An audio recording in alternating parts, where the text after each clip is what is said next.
अस्सलाम वालेकुम। Welcome to my channel study with Anabia. आज हम लोग Karachi board zoology second year के एमसीक्यूज की डिस्कस करने जा रहे हैं।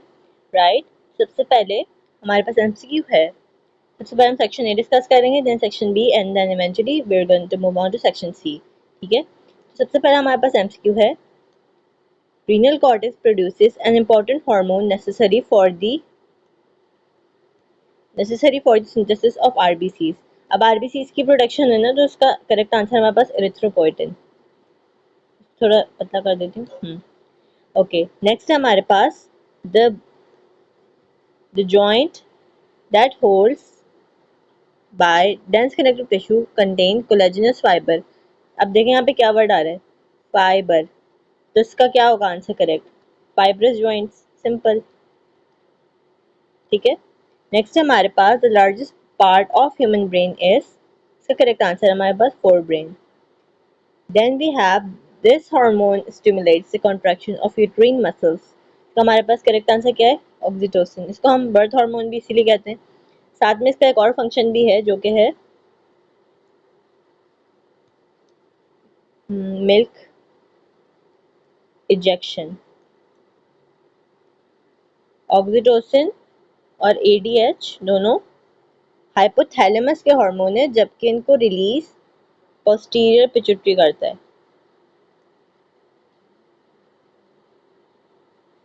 पिट्यूटरी, ऑलराइट, ये हमारे पास इसकी थोड़ी explanation. Then we have Skinner box was used for parent learning, ये एनिमल बिहेवियर के चैप्टर से है। Then we have the hypothalamus is the part of brain contains clusters of the specialised cell. इसका करेक्ट आंसर है हमारे पास neurosecretory cell. आप लोगों ने देखा होगा कुछ इस तरह की डायग्राम थी, ये है सही है। इसमें यूँ आ रहे थे, हमारी बुक में डायग्राम गिवन है, येलो कलर से था, ये मैं येलो से बना देती हूँ। इसमें इस तरह से न्यूरोसेक्रेटरी सेल्स प्रेजेंट थे हाइपोथैलेमस से, तो ये है इसका correct answer. Next we have human embryonic development occurs in the uterus. Uterus की जो एंडोमीट्रियम लाइनिंग है, एंडोमीट्रियम, उसमें जाके एम्ब्रियो इम्प्लांट होता है and then the pregnancy happens. Then we have the worker, these are worker honey bees. Sterile female, sterile किसको हम कहते हैं, स्टेराइल कहते हैं जो रिप्रोडक्शन में इन्वॉल्व नहीं होते। ठीक है, और फर्टाइल किसको कहते हैं जो रिप्रोडक्शन करते हैं। तो ये फर्टाइल फीमेल क्वीन होती हैं, फर्टाइल मेल्स जो है ना ड्रोन होते हैं, स्टेराइल मेल्स नहीं होते। तो ये है हमारे पास correct answer, sterile females. Next we have a decrease in the metabolic ageing is characterised by, देखिए डिक्रीज हो जाती है मेटाबॉलिक एक्टिविटीज, मतलब डाइजेशन बहुत स्लो हो रही है, हार्ट में मसला हो रहा है, तो ये क्या है, एजिंग की है, ये बुढ़ा हो रहा है इंसान या फिर एज उसकी बढ़ रही है। Next we have the important organ for the osmoregulation excretion in human body is the kidney. Alright, इसके बाद हमारे पास the ignorance of an animal to repeated stimulus is called habituation. For example, अगर आपको जो ना कोई काम बोले जा रहे, रोज रोज बोले जा रहे, तो आपको उसकी आदत हो जाएगी। आप एक काम करें, वो रोज करे जा रहे, तो आपको उसकी आदत हो जाएगी, फिर आपको काम मुश्किल नहीं लगेगा। नेक्स्ट है हमारे पास the outermost layer of uterus is perimetrium. देखें, आउटर मोस्ट पेरीमीट्रियम है, ये सेकंड है एंड ये थर्ड है। जब मेंस्ट्रुएशन होती है तो फिर ये वाली जो लाइनिंग है ये शेड होती है, यानी कि अगर मायोमीट्रियम या फिर पेरीमीट्रियम हो गई तो फिर वो बढ़ेगी कैसे वापस से, ये मेंस्ट्रुअल साइकिल का टॉपिक है। राइट, देन हमारे पास the hormones of short chain amino acids are peptide hormones. ठीक है, the cell in the seminiferous tubules that produces sperms are Sertoli cells. ठीक है, जर्म सेल्स हम एक जनरल टर्म है, मैं इसको नीचे एक्सप्लेन कर देती हूँ थोड़ा सा। जर्म सेल्स जो है वो हम पैरेंट सेल को कहते हैं, जो कि मेल के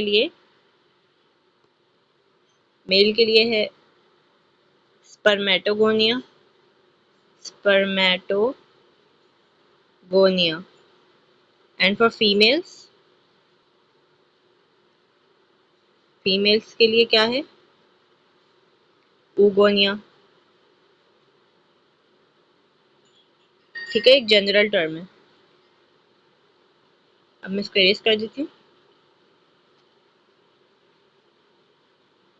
ठीक है, इसका हमारे पास करेक्ट आंसर सर्टोली सेल्स ही है। Then we have the number of bones in pectoral girdle and forelimbs. Pectoral girdle क्या होता है हमारे पास? जो हमारे पास शोल्डर है, सही है, और forelimbs हाथों को कहते हैं। तो इसका आंसर हमारे पास 64, दोनों के मिला के 64। The stimulus which is not capable to produce any response is called subthreshold stimulus. Threshold stimulus क्या होता है? जो कि इस तरीके से ग्राफ में शो होता है और वो चेंज लाने की सलाहियत रखते हैं, लेकिन नर्व इम्पल्स में एक मेथड है ऑल और नन मेथड। या तो बिल्कुल कोई काम नहीं होगा, या तो थोड़ा सा, या फिर पूरा काम होगा। ऐसा नहीं बीच पे कोई हो जाए, अगर थोड़ा सा स्टिमुलस आ रहा है तो थोड़ा सा यूं हो जाए, ऐसा नहीं होगा। होगा तो फिर पूरा यूं होगा, right. Then we have this part of sperm contains enzyme used in penetration. Sperms जो होते हैं उनके हेड पर इस तरीके से एंजाइम्स प्रेजेंट होते हैं जिनका नाम होता है एक्रोजोम। क्या नाम होता है? एक्रोजोम। तो यही इसका करेक्ट आंसर है। देन है हमारे पास the presence of stone in kidneys is called urolithiasis. Nephritis, urethritis और सिस्टाइटिस, ये सारे यूटीआई के इन्फेक्शन हैं। सो ये है इसका करेक्ट आंसर। ठीक है, अब हम चलते हैं नीचे। तो सेक्शन बी जो है वो था हमारे पास 18 मार्क्स का, and section she was also for 18 marks. Her question 9 marks का था। तो ये देख लेते हैं हम। Why do aquatic osmoregulator overcome the osmoregulatory problems? Why receptors are called transducers? Why inner uterine wall thickens during secretory phase?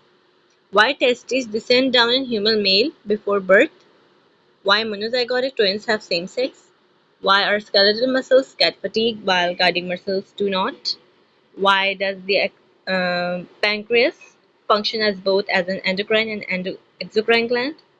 Why three spines stickleback fish shows aggressive behavior? ये animal behavior का था। Chemical coordination, supported movement, reproduction, chemical coordination and homeostasis. ठीक है, इसकी मैंने आपको chapter wise भी बता दिया किस चैप्टर से था। Then we have non reasoning question, जिसमें डेवलपमेंट एंड एजिंग का है पहला, एंड दूसरा भी। अच्छा, ये जो मिसकैरेज और अबॉर्शन का टॉपिक है, रिप्रोडक्शन और डेवलपमेंट एंड एजिंग दोनों में ही गिवन था, तो हम इसको दोनों में कंसीडर कर सकते हैं। देन वी हैव चैप्टर 1 से होम्योस्टेसिस से, देन चैप्टर 3 नर्वस से, nervous coordination, then supported movement, chemical coordination and animal behaviour. सही, तो ये सारे चैप्टर से तकरीबन गिवन है क्वेश्चन आंसर, नॉन रीजनिंग भी। अब हम सेक्शन सी में चलते हैं। सेक्शन सी में हमारे पास पहला क्वेश्चन गिवन है, डिफाइन स्केलेटल मसल। इसमें पहले डेफिनेशन लिखनी थी स्केलेटल मसल की, कि ये वो मसल्स होते हैं जो कि स्केलेटन के साथ अटैच होते हैं, स्केलेटन के साथ अटैच होते हैं। साथ में ये भी लिख सकते थे कि उनके न्यूक्लियस क्या होते हैं, क्या वो क्रॉस ब्रिजेस फॉर्म करते हैं या नहीं। इस तरीके से इसको हमने अच्छे से एक्सप्लेन करना है। Then we have the describe the mechanism of contraction. अच्छा, कॉन्ट्रैक्शन वाला जो ना, मैंने देखा काफ़ी स्टूडेंट्स का इसमें मसला हो रहा है। तो देखिए इसमें क्या क्या करना था। इसमें सबसे पहले स्लाइडिंग फिलामेंट थ्योरी हमें डिफाइन करनी। स्लाइडिंग फिलामेंट थ्योरी, सही है, उसको डिफाइन करना था। उसकी छोटी सी स्टेटमेंट है, उसको सबसे पहले डिफाइन करना था। देन हमारे पास क्या था, cross bridge cycle. Cross bridge cycle हमें बताता है कि किस तरीके से मसल्स कॉन्ट्रैक्ट या रिलैक्स हो रहे हैं। अगर क्रॉस ब्रिज साइकिल फॉर्म होगी तो फिर कॉन्ट्रैक्शन होगी, और अगर नहीं होगी तो नहीं होगी।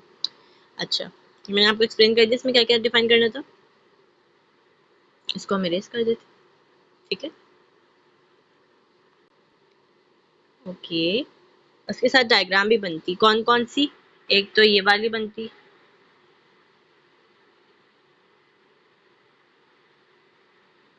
कॉन्ट्रैक्ट और रिलैक्स करके, ये सेम ही डायग्राम बनी थी, बस इसमें ना आगे करना था इसको, 2 दफ़ा ये डायग्राम बनती और एक क्रॉस ब्रिज साइकिल की हमारी बुक में गिवन है, वो भी करनी थी।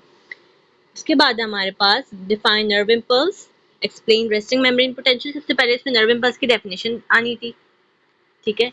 देन इसके साथ रेस्टिंग मेम्ब्रेन पोटेंशियल को डिफाइन करना था, इसकी डायग्राम आती, ठीक है। देन हमारे पास एक्शन मेम्ब्रेन पोटेंशियल आना था, उसकी डेफिनेशन। फिर डीपोलराइजेशन